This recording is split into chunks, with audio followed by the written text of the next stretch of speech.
Columbia Institute of Technology acknowledges that our campuses are located on the unceded traditional territories of the Coast Salish nations of Musqueam, Squamish, and Tsleil-Waututh.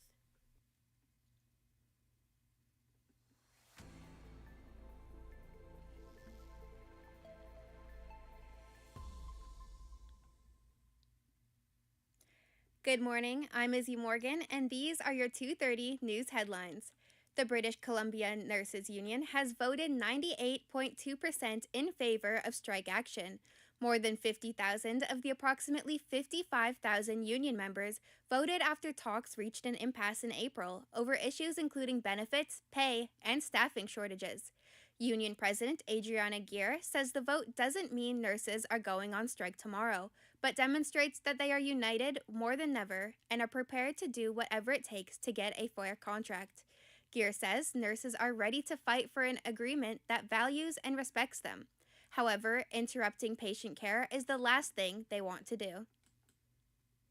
It's already hard enough accessing care in this province. So I want to be clear, taking job action is not what we want to do. We are willing to go back to the table. We have signaled that to the employer. They have also signaled that they're willing to come back to the table. This is the final last chance, however. The union has said that there's an increasing burden on its nurses with about 4,500 vacant positions that can't be filled. 4 Canadians are back in British Columbia after being stranded for nearly a week on the cruise ship at the center of the hantavirus outbreak. Provincial Health Officer Dr. Bonnie Henry says the arrival went smoothly.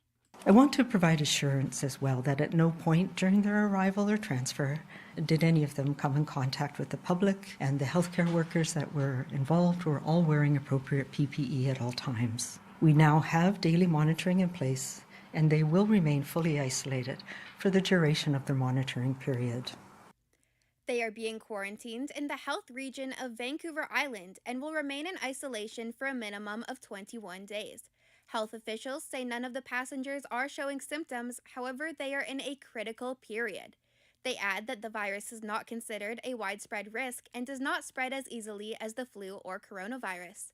The captain of the ship has now released a statement thanking the crew and passengers for their perseverance.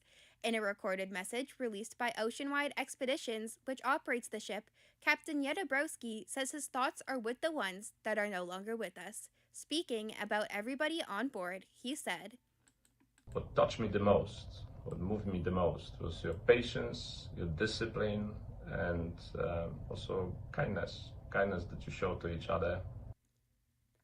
Residents in Surrey's Newton neighborhood are feeling the effects of a recent gang-related shootings. Our reporter Jana Ali has an update on the shootings. No related arrests have been made since the shooting Sunday night at an underground parking lot at the 7000 block of 133 B Street. 2 males, 16 and 18, were found at the scene with gunshot wounds. Despite life-saving efforts, both were pronounced dead on scene. Surrey Police Chief Constable Norval Pinsky said in a news release that addressing gun and gang violence in Surrey remains a top priority for SPS. Many people in the area are now left in shock that something like this could happen in such a residential neighborhood. Jana Ali, BCIT News.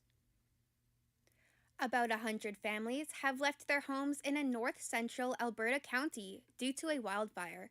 Reeve Dave Kush says an evacuation order was issued Monday afternoon for residents of Woodlands County, 180 kilometers northwest of Edmonton. Kush says the wildfire is burning southeast of the town of Whitehorse. He says it appears the wildfire has shrunk since Monday and it's unclear whether it has damaged any homes. Residents were asked to gather their pets, documents, and medication and report to a local community center. Kush says firefighters from multiple communities are tackling the blaze. Camping season is just around the corner, but campers might be disappointed with a fire ban that came earlier this year. Garrett Rosehill has more.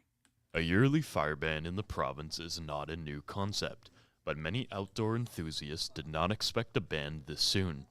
Beginning on May 7th, fires are banned in many parts of BC. The Lower Mainland is no exception. Prohibitions also cover materials and equipment. This includes fireworks, burn barrels, and even sky lanterns. People caught violating these laws can be fined a $1,150 ticket at best, and 1 year in jail if convicted in court at worst. But the government and park rangers maintain that these laws are important to keep the province safe. Garrett Rossel, BCIT News.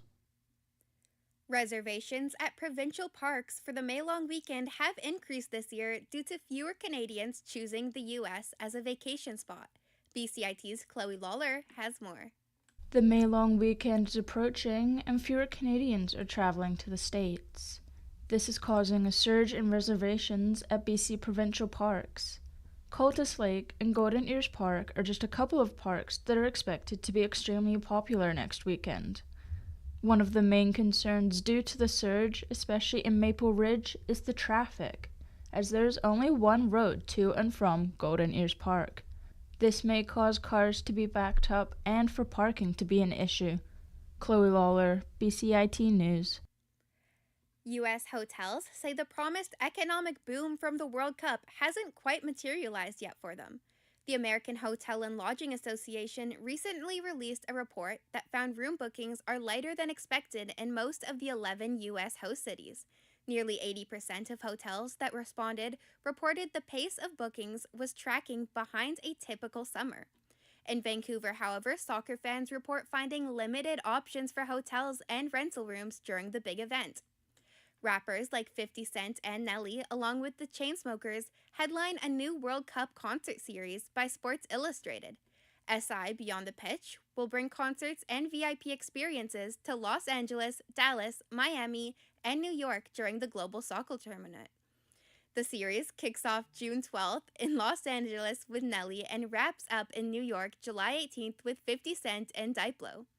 Vancouver will see some big names as well this summer with performances by Bruno Mars, Noah Kahan, and 5 Seconds of Summer. BCIT Recreation Services will be offering some new programs this summer. Our reporter Ali Falla has more on this. For the first time ever, the BCIT Rec Center is providing students and the public with boxing classes during summer. The Recreation Services Assistant Arnold DaCosta says there are two reasons behind this decision. One is that all these classes were fully booked during the previous semester. The second reason is the opening of the new BCIT housing, Tall Timber, which has increased the number of students living on campus during this summer. Ali Falla, BCIT News. The BCIT Student Association is bringing in animals to campus tomorrow to help give students a healthy distraction from their exams. Our reporter June Bravo shares how these animals will help students de-stress. Small critters are coming to BCIT to help students during one of the most stressful weeks of the year. The Student Association shares that this is an opportunity for students to get the boost that they need for their exams. Emma Bonifay, a BCIT Marketing Management student, says that these events are a great support. Like, I remember there was one time where they had brought animals to school, like reptiles, yeah.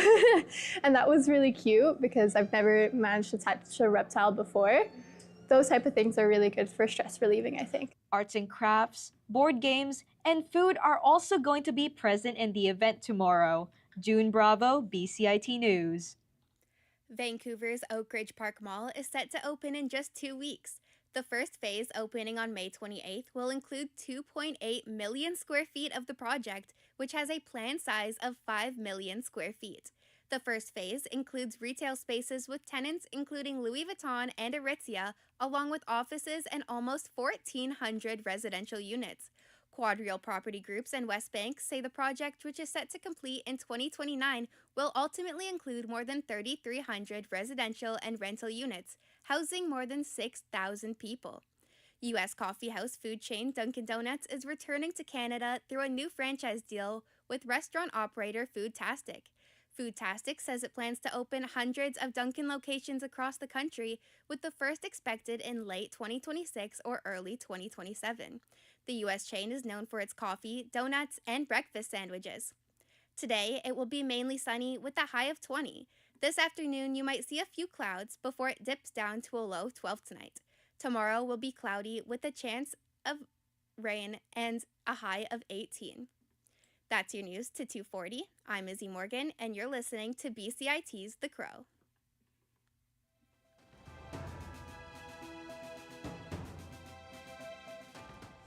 Stay tuned for more on BCIT's 1680 The Crow.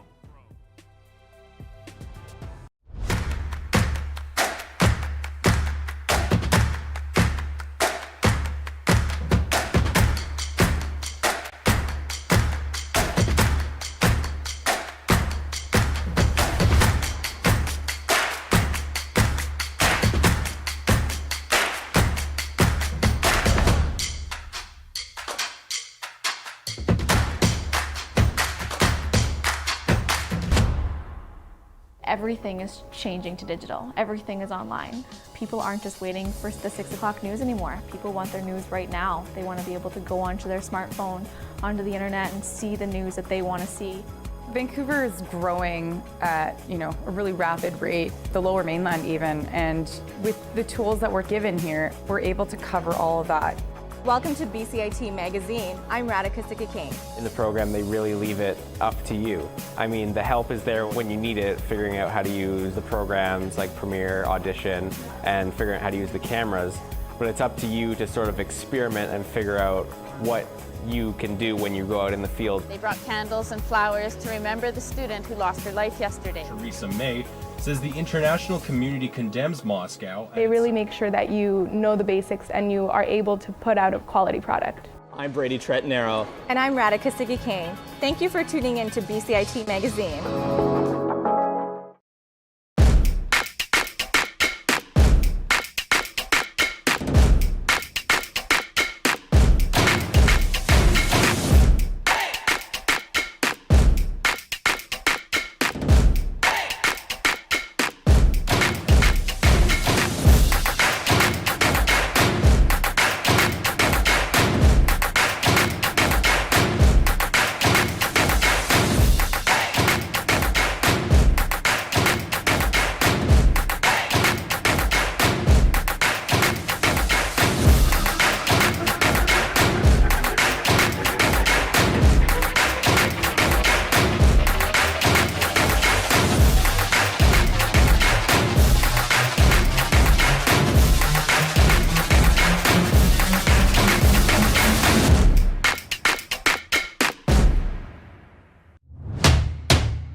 Good afternoon. I'm Noah Peckham, and here are your sports headlines. Vancouver-born NBA player Brendan Clark has died at age 29, the Memphis Grizzlies confirmed Tuesday. The Grizzlies did not provide a cause of death in their statement on Instagram.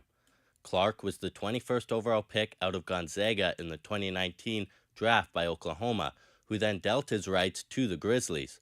Clark was on the NBA's all-rookie team in 2020, and the Grizzlies gave him a multi-year contract extension in October 2022. He tore his left Achilles tendon March 3, 2023. Injuries limited him to just 72 of a possible 246 games over the past 3 seasons, including only 2 games this season. In the NHL playoffs, the Montreal Canadiens are set to face the Buffalo Sabres in Game 4 of their second-round matchup. Montreal currently leads the series 2-1. The Sabres are starting Ukko-Pekka Luukkonen in net. The 27-year-old will be making his 3rd career playoff start. Luukkonen spoke about how he's prepared for this moment. Stick into what you know works, and just work in those details, kind of getting comfortable with your game, trusting your own game, trusting your own stuff. There's no need to change anything at this point of the year, so just finding the confidence and being comfortable with your own game. Buffalo is also bringing veteran defenseman Luke Schenn and rookie Konsta Helenius into the lineup. The Canadiens will be looking to take a commanding 3-1 series lead in front of the raucous Bell Center. The Vegas Golden Knights are hosting the Anaheim Ducks in Game 5 of their series that is tied at 2. The young Ducks will be looking to grab the edge in the series over the veteran Vegas team. Ducks head coach Joel Quenneville previewed tonight's game. It's been a very give and take series where everybody gets their turn, and in the games they get their turns as well. So it's the momentum we talk about a lot, but we want to make sure that we're ready from the start. They're a good starting team. They're good with the lead. I thought we did a good job of scoring early last game and not giving it up. When I say giving it up, not letting them get it. So we'll try to emphasize the importance of tonight's start and expect another rising to the next challenge of another battle. The Golden Knights will be without star forward Mark Stone in the pivotal game. Canadian hockey legend Sidney Crosby will be joining the men's national team at the World Hockey Championships. Hockey Canada announced Tuesday the Pittsburgh Penguins captain will join the men's team at the championships in Switzerland. Crosby will make his 4th appearance at the Worlds and represent his country on the international stage for an 11th time. The 38-year-old from Cole Harbour, Nova Scotia, captained Canada to silver at the Milan Cortina Olympics, but suffered a knee injury in the quarterfinals and missed the medal round. The 3-time Stanley Cup champion is coming off his 21st NHL season. Canada's first game is Friday against Sweden. In the WHL, the Everett Silvertips are in Prince Albert to take on the Prince Albert Raiders in Game 3 of the Western Hockey League Championship Series. The series is currently tied at 1. Vancouver Canucks top prospect Braden Coots looks to continue his strong playoff showing. He currently has 21 points in 17 games for the Raiders. The Silvertips are led by 2027 NHL draft prospect defenseman Landon Dupont. Dupont is projected to go first overall next year and has impressed in these playoffs with 20 points in 15 games. Everett Silvertips head coach Steve Hamilton spoke about the fan atmosphere around the series. They're both electric, so that's probably the similarity. And then here the fans are right there on top of you, and it's a smaller barn, so it's packed and energized, and both electric places though, and what it should be. I mean, we're in the WHL finals, so you should be playing in front of 2 passionate fan bases that are excited to be here. In baseball, the Toronto Blue Jays are facing the Tampa Bay Rays for the 2nd game of their 3-game series. Patrick Corbin will be taking the mound for the Blue Jays as they look to get back in the win column. That's all for now. I'm Noah Peckham for BCIT's The Crow. Thanks for listening.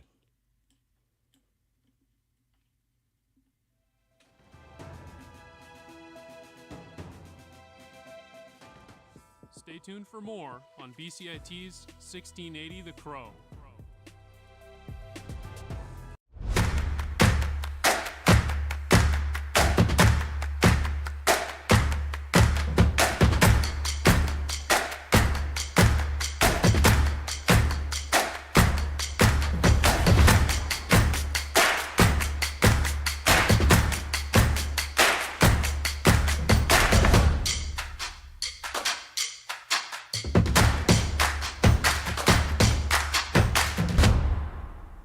everything is changing to digital. Everything is online. People aren't just waiting for the 6 o'clock news anymore. People want their news right now. They want to be able to go onto their smartphone, onto the internet, and see the news that they want to see. Vancouver is growing at, a really rapid rate, the Lower Mainland even, and with the tools that we're given here, we're able to cover all of that. Welcome to BCIT Magazine. I'm Radhika Sikakane. In the program, they really leave it up to you. I mean, the help is there when you need it, figuring out how to use the programs like Premiere, Audition, and figuring out how to use the cameras. But it's up to you to sort of experiment and figure out what you can do when you go out in the field. They brought candles and flowers to remember the student who lost her life yesterday. Theresa May says the international community condemns Moscow. They really make sure that you know the basics and you are able to put out a quality product. I'm Brady Tretanero. And I'm Radhika Sikakane.